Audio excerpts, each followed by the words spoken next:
This is She's on Call, a weekly show hosted by ENT specialist Dr. Sujana Chandrasekhar and General Surgeon Dr. Marina Kurian. They'll be joined by guest experts to discuss an array of newsworthy medical and health issues. You're invited to ask the doctors anything. The physicians and their guests' views are their own and do not represent any institution. Please contact your doctor for any personal questions. Please hit share and join us live on Facebook, Twitter, and YouTube at She's on Call, hashtag She's on Call. Please welcome our hosts.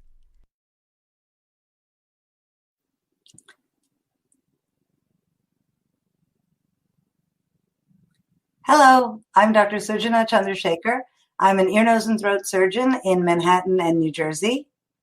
I'm Marina Kurian. I'm a general surgeon, does minimally invasive surgery and weight loss surgery and actually some medical weight loss, and I'm in New York City. Welcome to She's on Call. We're very happy that you've joined us today, and we have a very special show on tap for you. We have two wonderful guests. We're going to talk about some of the issues mental health issues that came up during the pandemic.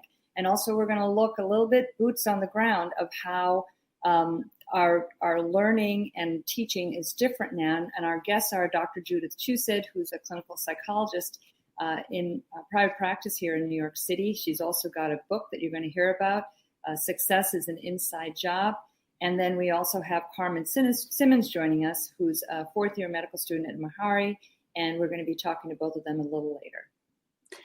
We are live on YouTube, Twitter, Facebook, all social media platforms, and on scroll.in. So please like and tag your friends and share and ask them to join in on the conversation.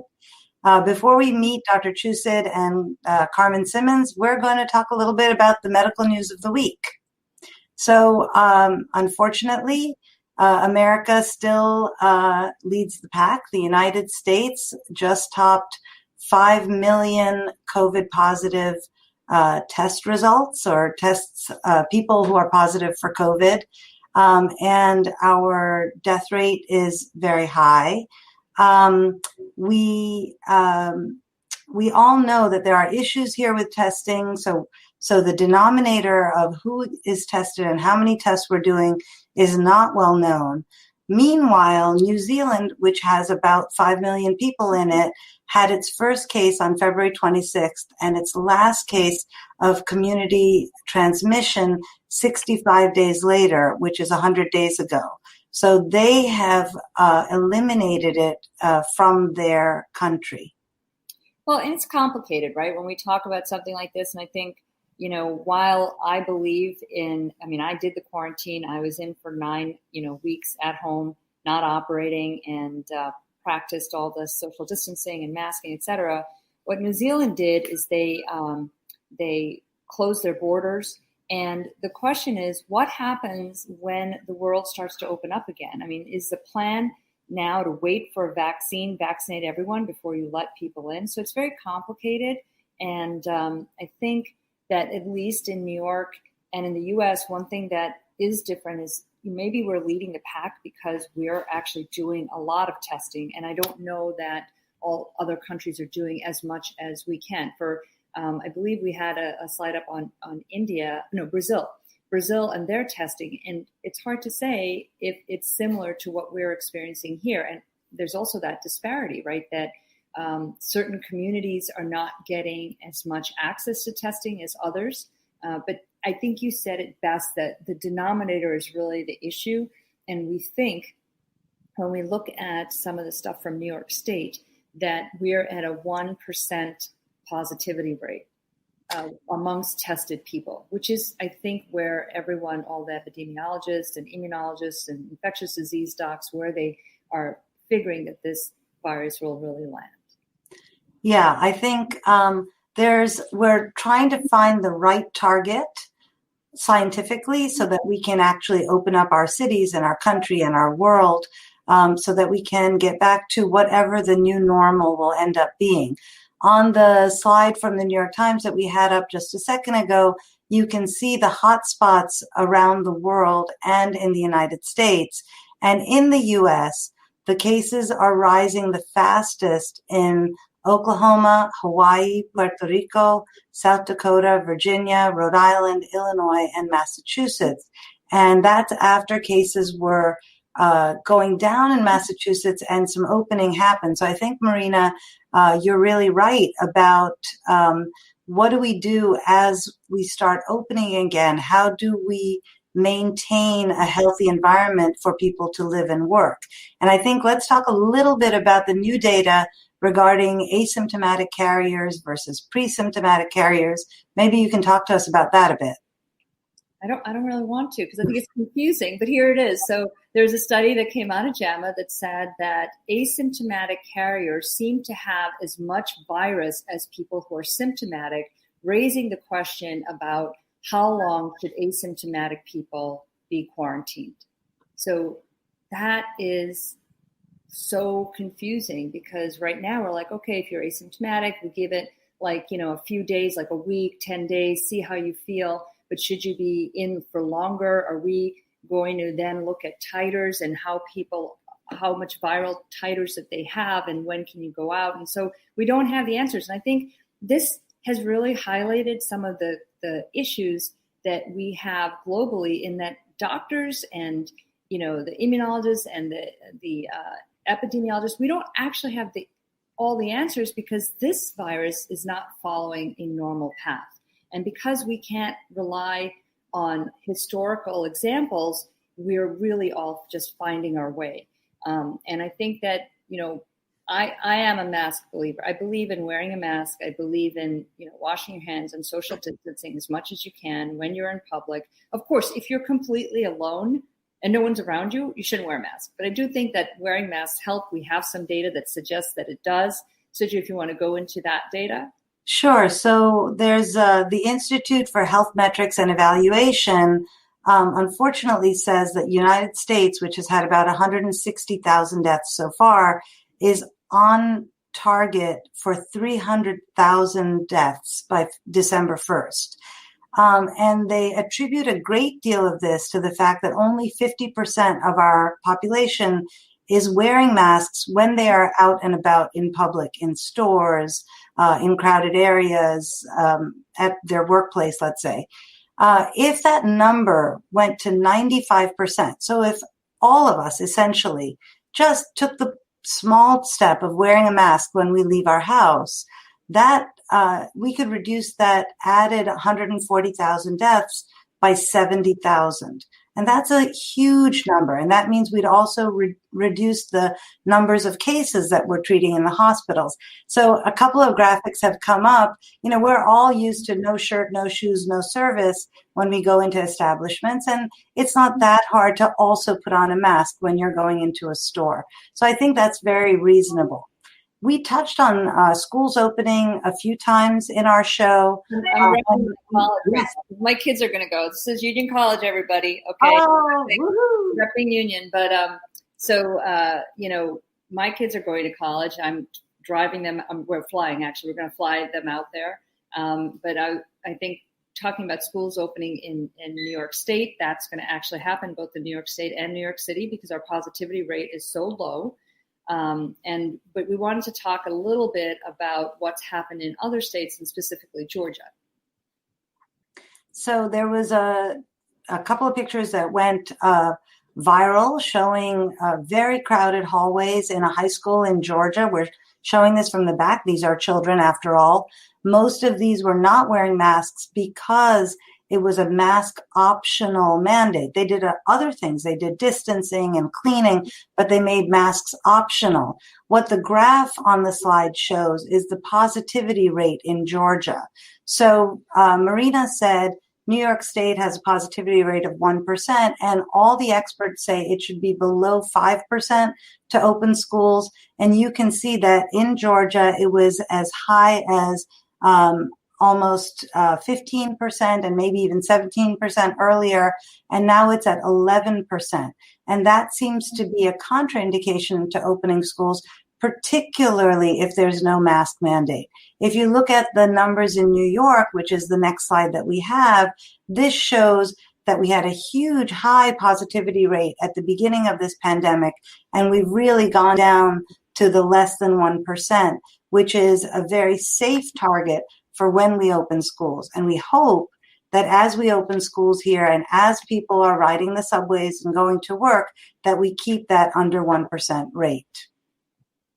Yep. So that's our synopsis for the week, I think, and we're just to remind our viewers, we answered a number of your questions regarding schools opening, and we're going to put that out on Tuesday morning. So take a look at the number of questions you guys sent in, and we're going to answer them online on Tuesday morning. And we're super excited to have our guests come on. And so we have Dr. Judith Chusid. She is a clinical psychologist. She put out her first book, which is on fear of success. I know you guys all think, no, what are you talking about? It's fear of failure. No, fear of success. It's a real thing. And then also Carmen Simmons is joining us, and we're going to pepper her with questions about how her education has changed in this past year or half year, and what's going to happen in the future. She's also very active on Twitter, so we're excited to have both of them join us. And you guys who are watching, if this is not your first rodeo, you guys can send us questions. We're happy to answer them with our colleagues. And please like and share and let your friends know, because these are two wonderful women who have a lot to share with us. So welcome aboard, Judith and Carmen. Pleased to be here. Yeah, thanks so much for joining us. Judith, I wanted to touch base and start with you. When we first invited you, I was like, can you talk a little bit about, emotional health during the pandemic?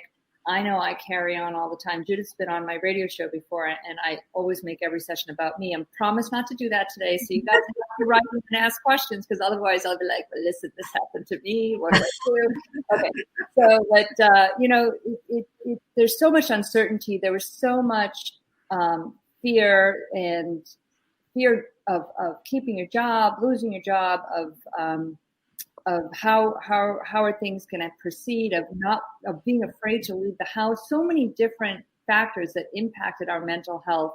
And so I know you had some great ideas and suggestions and thoughts on the topic, so we'd love to hear about it. Thanks for having me. I'm happy to be here. What we're seeing in the psychological area is families being together more than they ever have been. Children home from school, parents home from work, parents trying to work in the house while the children were on Zoom or trying to do their work. So there was a lot of stress and people not having been together for so many hours at a time. And we found that the children were in a state of fear that they could not express. They felt a lot of uncertainty. They didn't know what was going to happen. They were on a strange mode for, they're used to being online and screens, but they're not used to going to school and then having part of their school day on Zoom, part of their school day doing independent work. So we found that the best way to handle things would be for the parents to lead the way and do the 3 S's: schedule, support, and self-care. And in the scheduling arena, we ask parents to create family and individual schedules so everyone knows what they're supposed to be doing and have some kind of structure to the day, because all the structures have been taken away.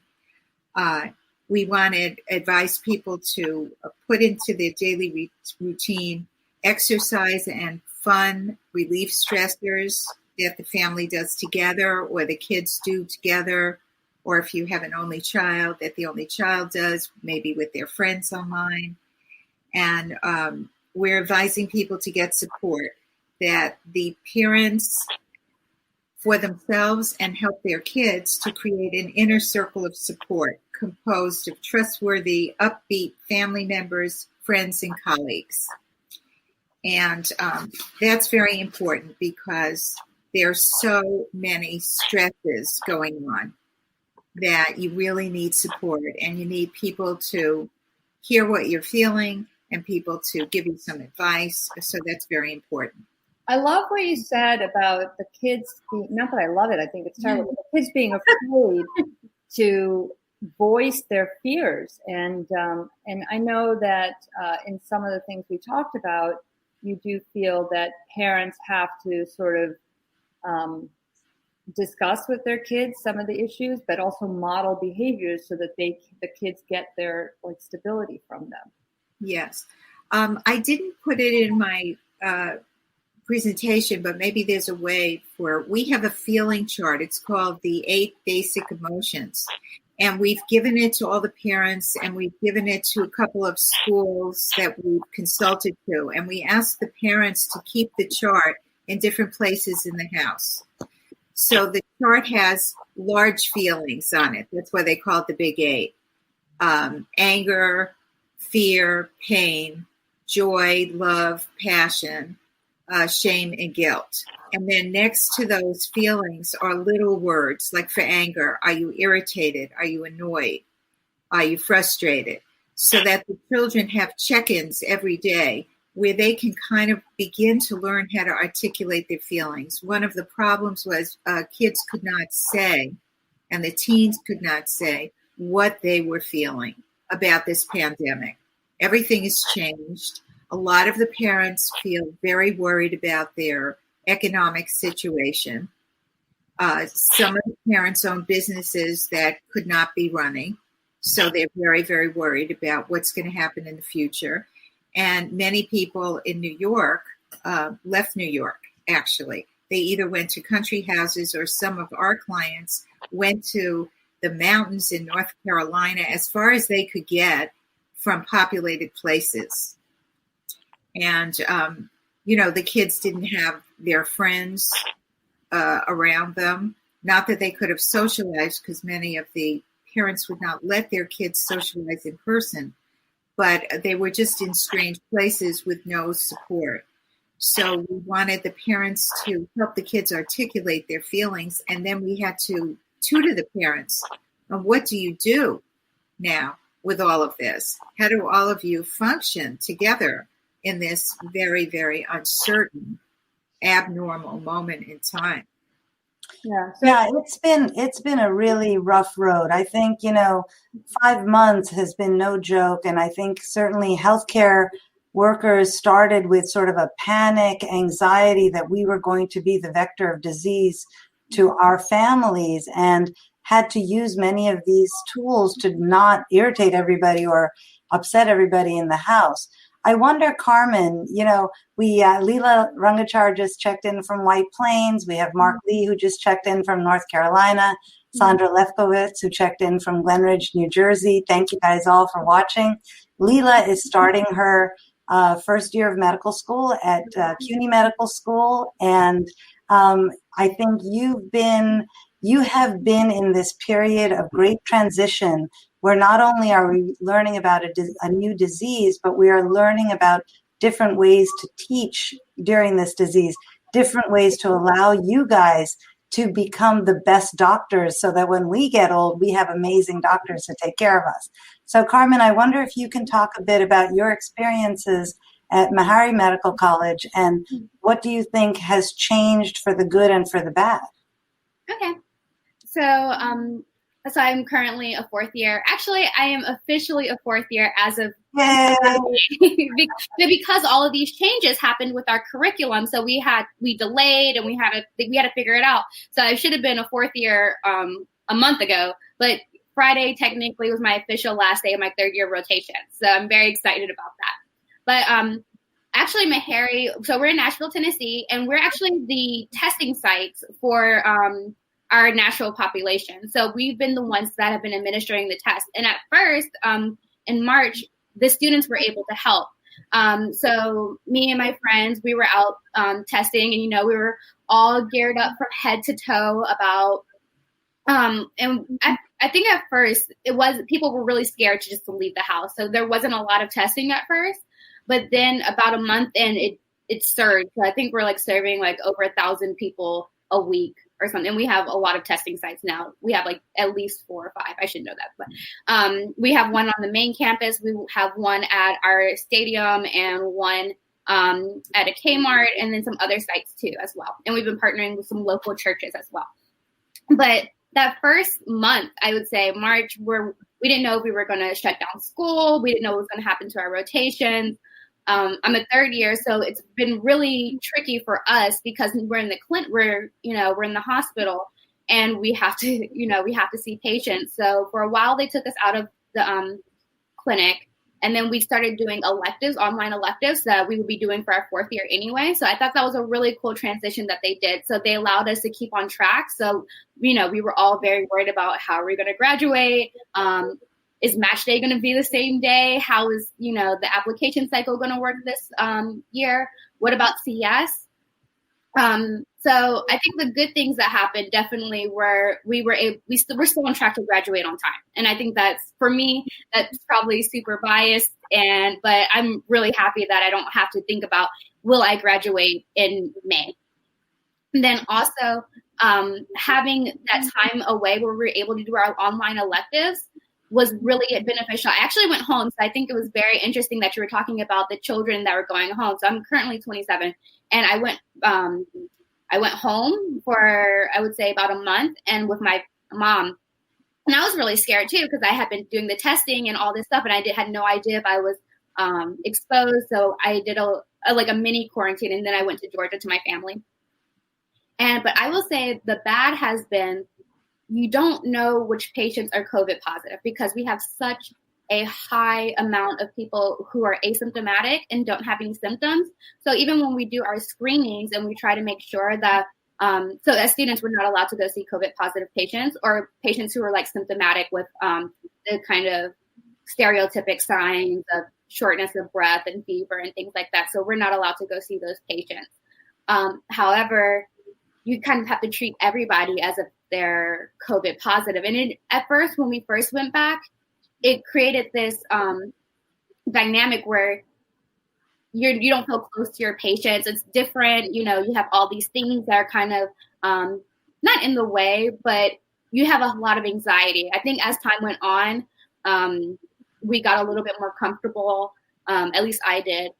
But you really do. You have to treat everybody as if they're positive, and it's kind of scary. So, but I think, I'm not exactly sure where our future is from now. I'm a little pessimistic about it, to be completely honest, but I've been finding the bright side, and I bought a whole bunch of different masks in different colors, and that's been my way of keeping positive in the pandemic.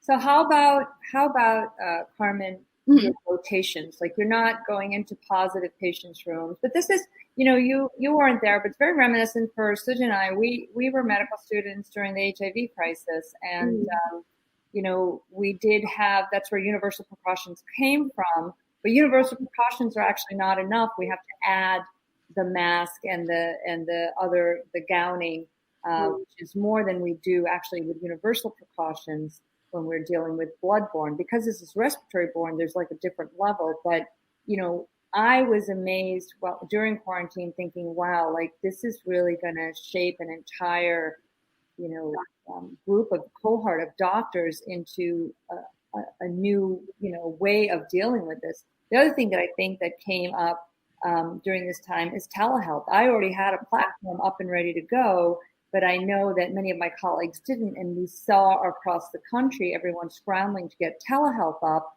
and to get reimbursed for it from insurances. And then everybody moved to do that as quickly as possible. And while telehealth was one thing, I'm sure Carmen and both Suju and I are like, we are zoomed out, man. If I'd never do another Zoom again, which is not happening anytime soon, I will be happy. Yeah. Zoom. I have to say, your fan club loves you. Sydney Peak and Nicole Krappel, very excited to see you here. Sydney wants to go to Meharry in a few years. I know you're planning to go into family practice. Yes. Can you explain to our viewers what is the specialty of family practice, and then let us know how your interviews have been?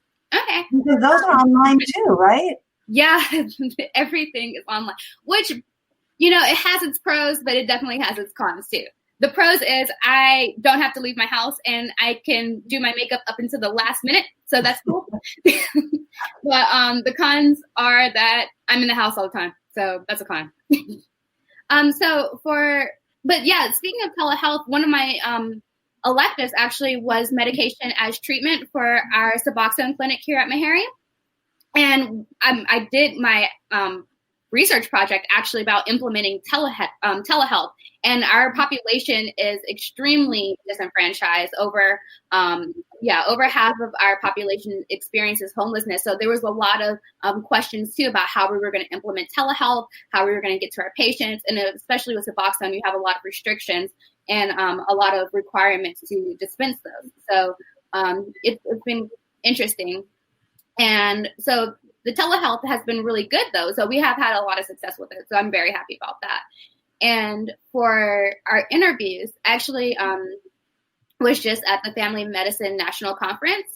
And yeah, we're all figuring it out. We're all on Zoom. I think actually people are becoming a lot more Zoom friendly and Zoom literate, I guess you would say.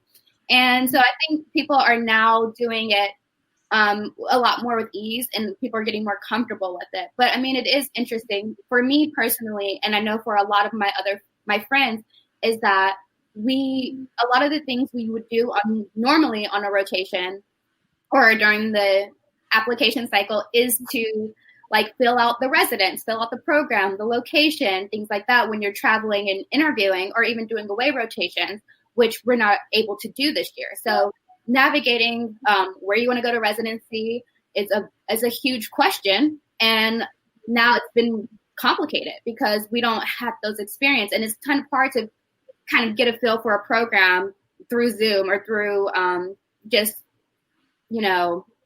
talking to them over the computer. It really is. But I mean, people are everybody's in this together. I mean, it's the same thing for the residents and this residency. Like they have to figure out who we are. And they don't get a real chance to see us interacting with anybody or in person. So, yeah. Well, Judith, she brought up a great point that everyone's trying to sort of see and get a feel for a program. And one of the things that has always been discussed, so when I do the bariatric weight loss, I will use some telemedicine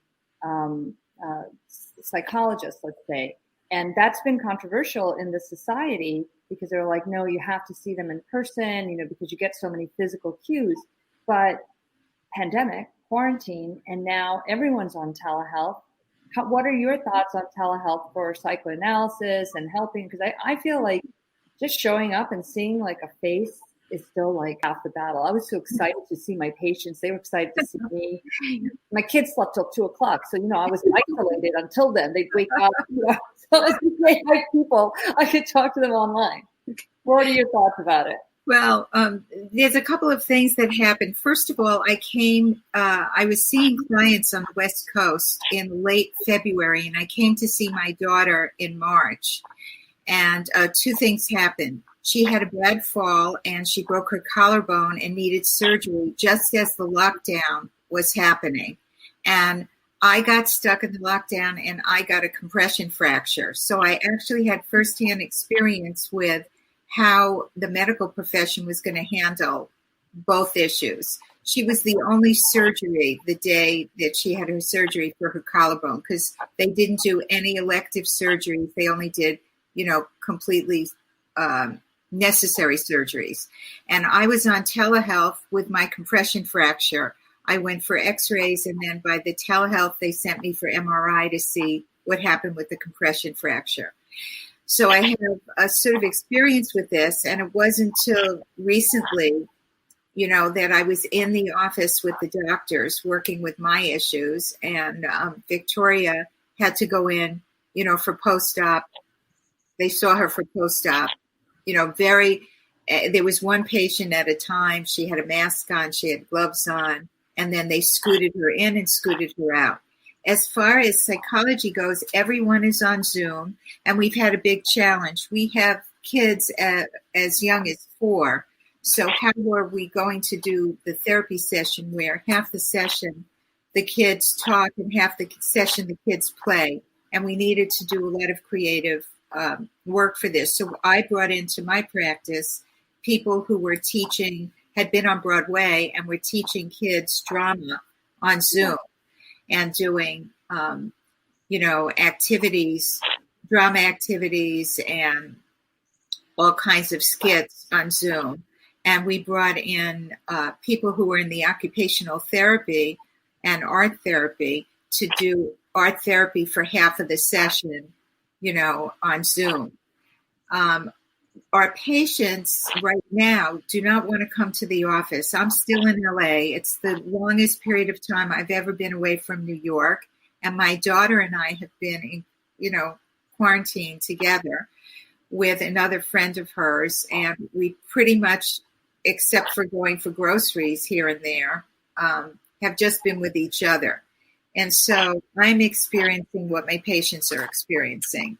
And the patients that are on Zoom, we're finding two things. It's not the same as being in person, but it's really a good second best. Zoom and FaceTime and Skype have worked for us, and we've started new cases, and we're doing consulting to the schools, because the schools in New York, some of the private schools are going to be hybrid. Some kids are going to be in the classroom, and some kids are going to be on Zoom, because a lot of the parents will not send their kids back to school in New York. So we're doing well with Zoom. I think some of the psychology people are getting zoomed out. In my practice, we spread out the sessions so that we don't have 8 hours or 6 hours straight on Zoom, because it gets to be a bit much. People get zoomed out. So I think that talks to your 3 points of scheduling, supporting, and doing self-care. I want to remind everyone we are live on basically all the social media channels. Please like and share and tag your friends. Leela Rangachar is starting medical school and wants to know, Carmen, if you've got some tips for new medical students, how to succeed. And maybe I'll add to that and say, what was once you answer that age-old question, let us know what your journey was and how you came to an HBUC and how you chose family practice. Okay.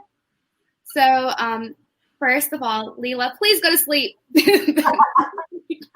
Please go to sleep. That is probably my biggest advice, is go to sleep.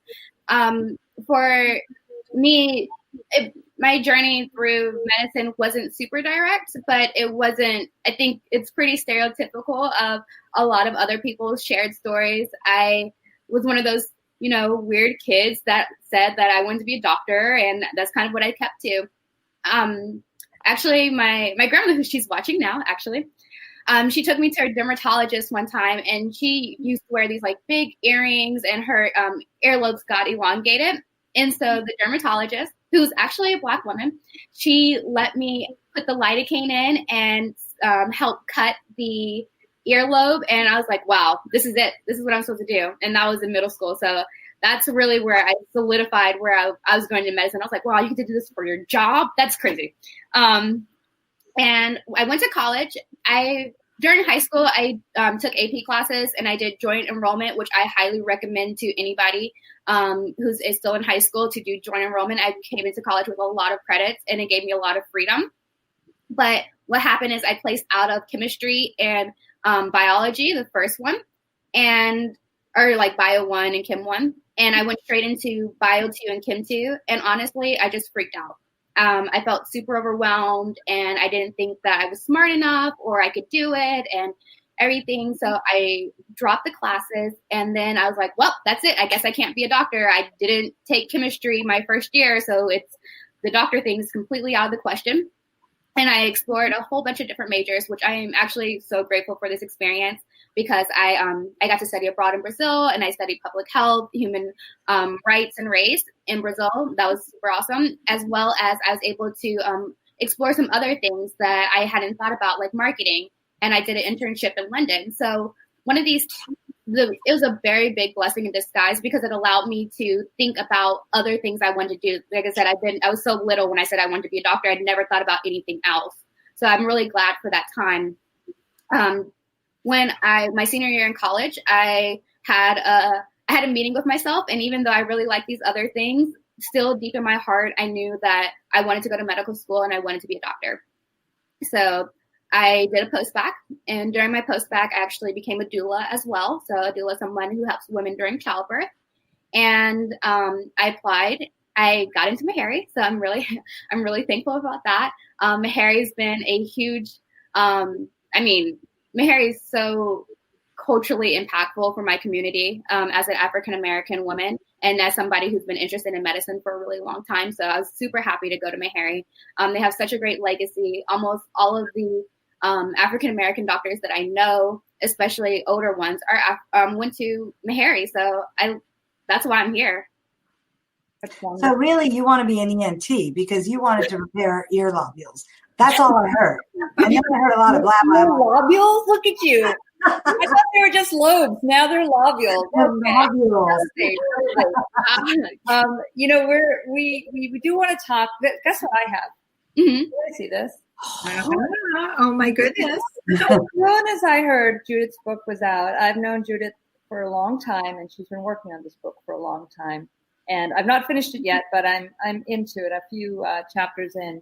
And, it is such an interesting concept of not having a fear of failure, which is what we're all familiar with, right? But a fear of success and where all that comes from.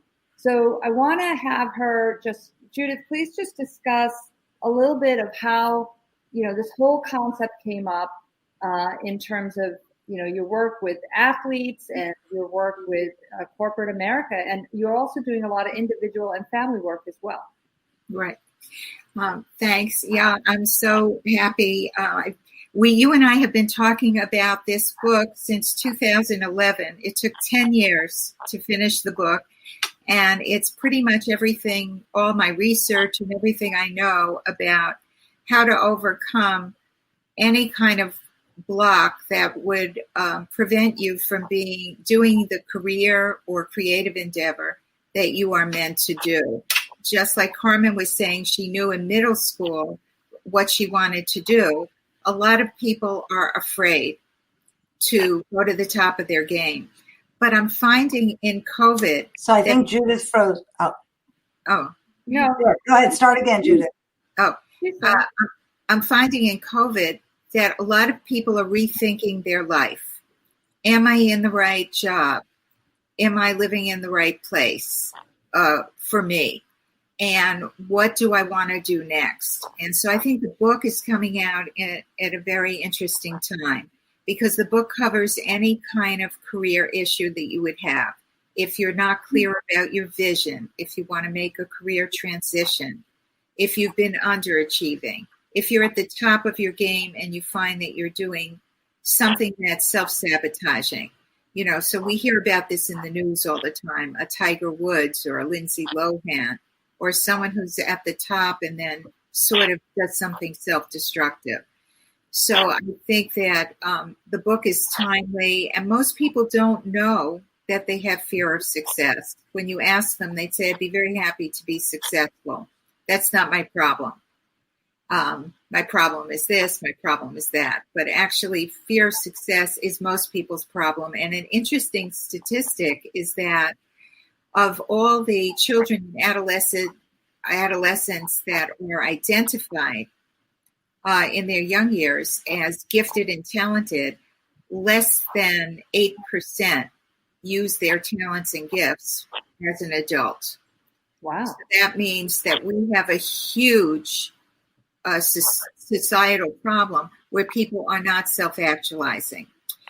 But so I loved Carmen saying she had a meeting with herself because I think it took me till much older than Carmen to have a meeting with myself and to really know what it is that I wanted.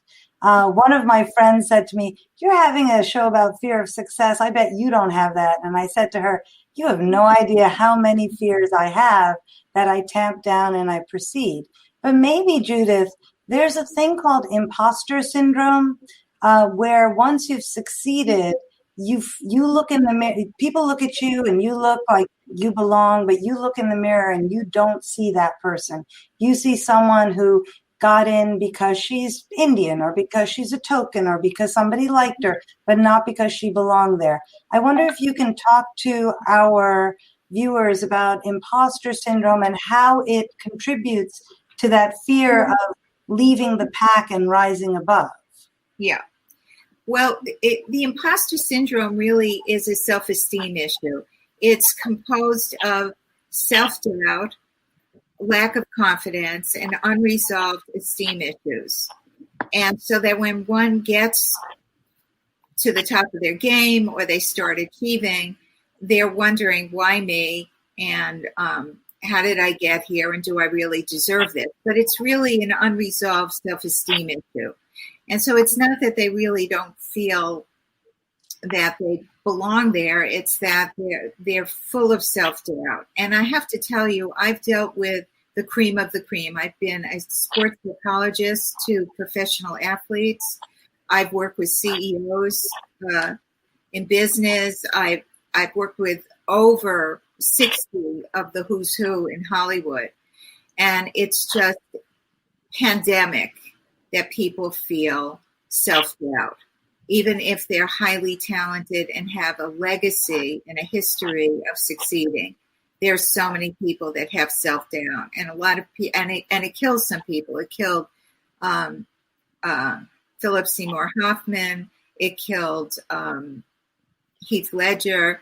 You know, it just goes on because this is not seen, and the people around these successful people don't believe them. Don't believe that they have this much internal self-doubt.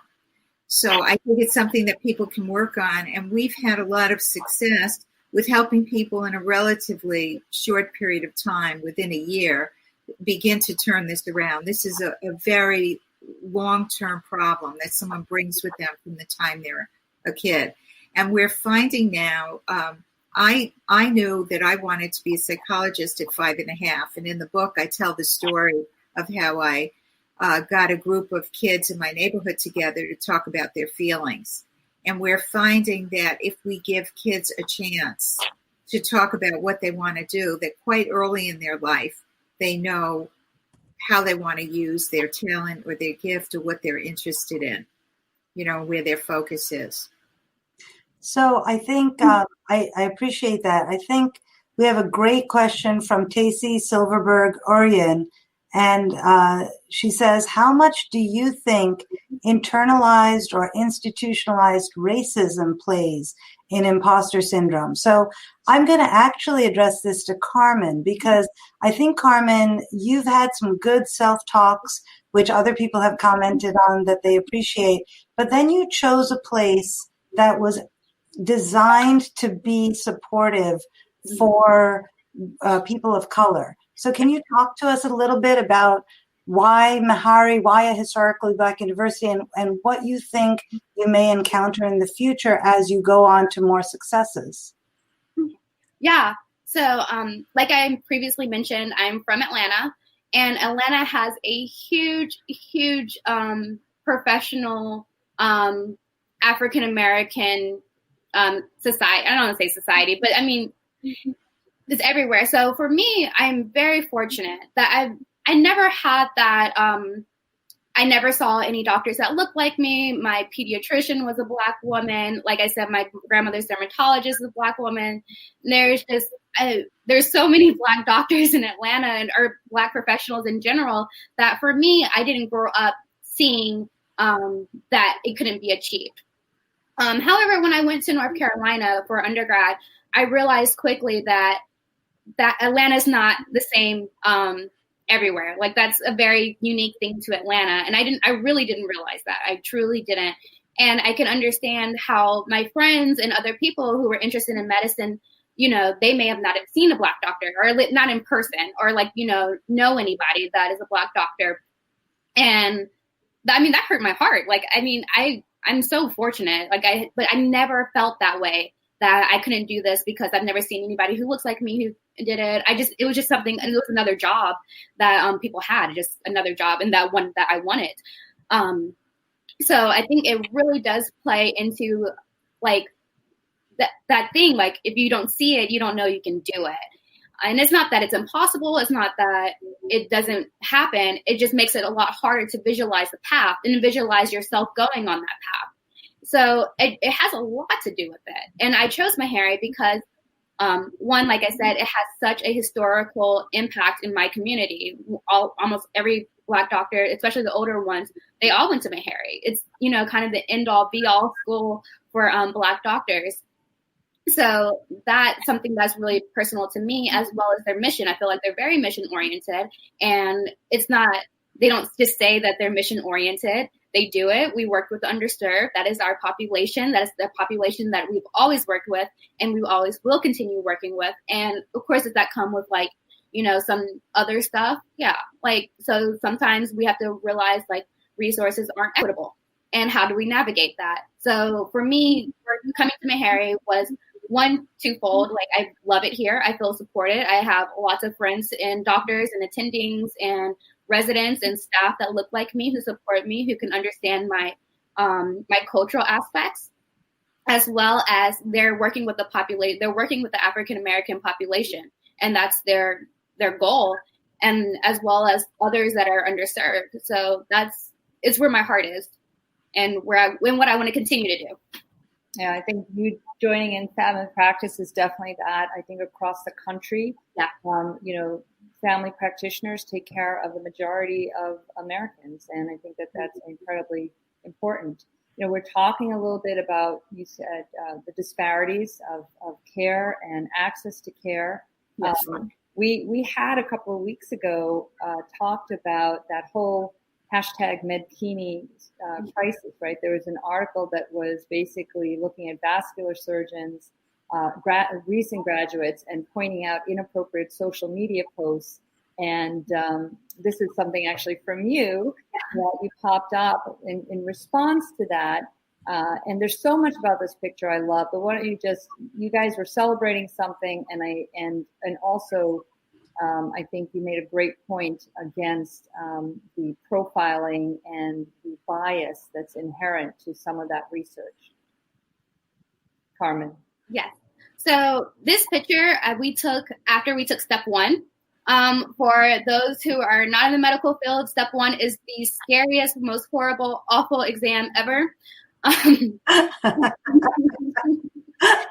So we decided to take a trip after to celebrate that, and we had our red bikinis, and we were on the beach, and we had a good time, and it was nice because once again, Meharry has afforded me to have all of these friends who look like me and who share a lot of similar experiences with me, and we're all celebrating, and we're just being normal. And I put this picture up, oh my gosh, almost a year ago. And for the Medkini or the paper to come out, it qualified a lot of my fears that one, you're being stalked, and you're being it's there forever, Carmen. You're being stalked, and you're being criticized, and even I remember putting that picture up, and I was like, oh my gosh! When I asked everybody if they were okay with it, and we're all going to apply residency soon. I wanted to make sure this is as professional as it could be. So it's funny that I actually made sure that it was as professional as it could be. And then it was still kind of deemed in this unprofessional light. And then once again, we've been talking, race really plays a huge part of this too. It's no secret that Black women's bodies are hypersexualized and viewed differently than other counterparts. So that's another thing that went into should I post this? Should I not post this? Type of thing. And it's just, it's exhausting. And you're so scrutinized all the time in medicine for your evaluations, for everything, from yourself even, that it's just kind of, it becomes overwhelming. But yeah, so of course they didn't say anything about the guys, at the beach, in their trunks or whatever else. But of course the bikinis or the bathing suits was the line. And it's just kind of wow, just another thing that is striked against me. So I think, this leads into what you talked about how we are respected as professionals. And, we've talked on this show before about being mistaken for non-physicians when we're physicians, even when we introduce ourselves as physicians. I will tell you, when you get older, maybe not you, maybe you'll still stay fabulous, but when you get older, old lady's med bikini picture looks like this. This is a bunch of otolaryngology women leaders, and we made sure we had our sparkly sandals and our pedicures done. So that was as med bikini as we got. But, you know, there's another picture that made the rounds of Twitter this weekend, and it is the surgical class at Harvard at Massachusetts General Hospital. And, you know, first of all, congratulations to all these people. Getting into a surgery residency, especially such a rigorous one, is an incredible feat. And it really shows their hard work and their perseverance and their dedication. Because yes, although you should sleep in medical school, you should also study, and you should also work hard and be able to present yourself well. But Judith, you may notice, looking at this picture, something striking that maybe was quite different from the med bikini picture we just had up. How can we work in medicine in a deliberative way to make sure our physicians look like the communities that they serve? Uh-huh. This is a very interesting remark. You know, I've just finished Jodi Picoult's book called Small Great Things. And I don't know how many people have read that novel, but it's about a Black nurse in a totally white hospital. All the doctors are white, all the nurses are white, and she's the only Black nurse. And a white supremacist couple comes in, and they specifically say in the file that this Black nurse cannot touch their infant. And their infant goes into some crisis, and no one's on the floor at that time, and she takes care of the infant, and she's sued. And Jodi Picoult spent a lot of time doing research for this. And there's, in the back of the book, people in the Black community talk about how she approached the book and how she portrayed this very difficult issue. And she talks about how white professionals and the white community are not really aware of white privilege. And I think that everyone has to work together to really come to understand this. The book is very helpful in terms of the story, and things are changing slowly, but not enough. You know, we see this in schools too, where there are Black or children of color, even in private schools, you know, they're in the minority, and they are not being teased because the kids now are being taught at home, and they have different sensibilities, but they do feel different. And I'm wondering if Carmen sees things changing, or does she see things still at a big crossroads? So for me, like I said, I'm 27, so I'm a millennial, so there's that. But I think it's was it Gen Z now? Yeah. Anyways, so I think for them things are changing, but I don't know if they're changing the right way. So a lot of times, especially those who kind of grew up in the Obama era, a lot of it seems to be like post-racial. That was a rhetoric that was going around a lot. And like you said, people aren't bullying people because that they're, okay, I would say people aren't using bullying terms to say like, oh, you're Black, or, oh, you're, you know, they're not using like racial slurs as much, but it's more microaggressions now. And so you're kind of like, oh, are they doing this because I'm Black, or are they doing this because like I'm weird? I don't know. And you feel that you're other. So, I mean, while it's great that people aren't calling people racial slurs, and of course that still happens, I mean, it's also kind of this subversive racism that's harder to distinguish. And you're just kind of like, I'm not exactly sure. There's something going on here. I'm pretty sure it's because I'm Black, but they didn't say anything, you know, specifically about me being Black. So maybe it's not that. And especially in like, if you're a woman, you don't know kind of it's coming from the gender side or the race side, or both, because that it compounds. And so I think what we need for parents especially is that not trying to teach colorblindness and like celebrating differences, and not like, oh, you can't say that because it's a bad thing to say, but like be like, that's a bad thing to say, yes, but we need to celebrate differences. It's okay that this person's different. It's okay that, you know, this is whatever, but not just like, oh, everybody's the same, because it's not true. Everybody's not the same. So what do we need to do to promote finding that balance of celebrating differences, but also not ostracizing people because they're different? Yeah. That's important. And I consult to a private school in New York called the Studio School. It's on the Upper West Side. And they are teaching their kids very important concepts, not only differences, but you don't have to like someone. You don't have to be their best friend to cooperate and collaborate with them. Wow. And it's a very interesting concept, because the students who are there from the younger years through middle school and are going into high school have to give a graduation speech. And they all talk about, in a very sophisticated way, these 14-year-olds, you know, where they were coming from, their prejudices, their problems that they had with themselves and with others, and how they've resolved it at the school. And that's because the head of the school, Janet Rotter, is both an educator and a psychotherapist.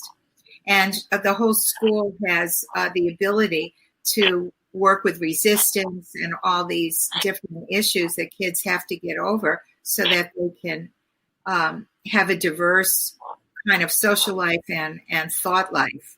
So it's very interesting. And Jody Bacolt's, I see in the chat, Jody Bacolt's book is called Small Great Things, and it comes from Martin Luther King's speech, where he said, if you can't do big great things, do small great things.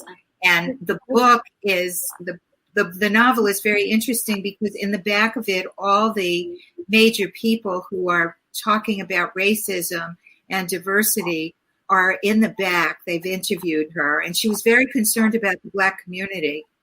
Because she felt that she wanted to represent the characters in the right way. So it's a very good book to read. Yeah, we're gonna post that. But can we have, you know, your last 3 thoughts? We'll start with Carmen. What do you want to share with our viewers before we hold off? And I'm sorry about that, but so last thoughts, both of you guys. But first, Carmen. Okay. So my 3 thoughts. I had to think about this a lot. And my first thing is just be nice to yourself. We are going through something that, first, we're going through life in general. So just baseline, it's hard, but just be nice to yourself. And we're hypercritical of ourselves, especially for those listening are probably primarily in medicine. We're taught to be hypercritical of ourselves. So just be nice to yourself. What you want to do is possible. So even though it can be scary, even though it can be never done before or whatever it is, what you want to do is possible. You just have to figure it out. It may be hard, it may be long, but it's possible. And find things that bring you peace, especially now, especially when we get past this, but find things that are bringing you peace. I know we talk a lot about self-care, but this is a little bit more than like face mask and baths. It's more about finding things that really bring your heart peace and your soul content. So those are my 3 things. Beautiful. Out of the mouths of babes, right, guys? I mean, you figured it out, and it took us a little longer. Yeah. Judith, and we have a minute left, so maybe. My goodness. So quickly, just keep in mind, parents in the COVID, in these COVID uncertain times, get a family schedule, get support, do a lot of self-care. It's an opportunity right now to slow down, reprioritize. We can help our family live together and work together in more healthy and cooperative ways in this new normal. And we can engage in activities and creative endeavors that we've put aside or didn't make room for before. So keep that in mind. And as Carmen said, take very good care of yourself and find things that make you happy and find things that give you joy. Thank you. One thing that is even our viewers' joy is the beautiful flowers behind you, Judith. Helma Paulo Ali, who's watching from Las Vegas, commented that he just loves those roses. So thank you both for being on the show. We could talk to you forever. I wish we could. Good luck, Carmen. You're going to be extraordinary. You are extraordinary. You'll continue to be so. Thank you so much, Judith. I think we all learned a great deal from you. Have a great rest of your time. And we want to thank our producers. That's next. So we're coming to a close for our show. So thank you so much to our producers. And you see them here, Rose Harvest, Vandana Menon, Julia Weeks, and of course our executive co-producer, Sri Srinivasan. Stay tuned, you guys, because next week we'll be back. Not like a bad cold, but we'll be back. And we have some great guests for next week. We are going next week. We're going to be celebrating Indian and Pakistani Independence Day, the She's on Call way. We'll be talking pediatric mental health with Dr. Ananta Dave, who is the president of the British Indian Psychiatric Association. And we're going to be talking about pediatric anesthesia with Dr. Anupama Yelluru Gotimukula, the president-elect of API, which is the American Association of Physicians of Indian Origin. Obviously, it's also another leadership show, so we hope that you can join us. And as I said before, we're going to be presenting the answers to the school questions starting on Tuesday online. Okay, so look for us on YouTube, Facebook, LinkedIn. We'll see you guys next week. Bye.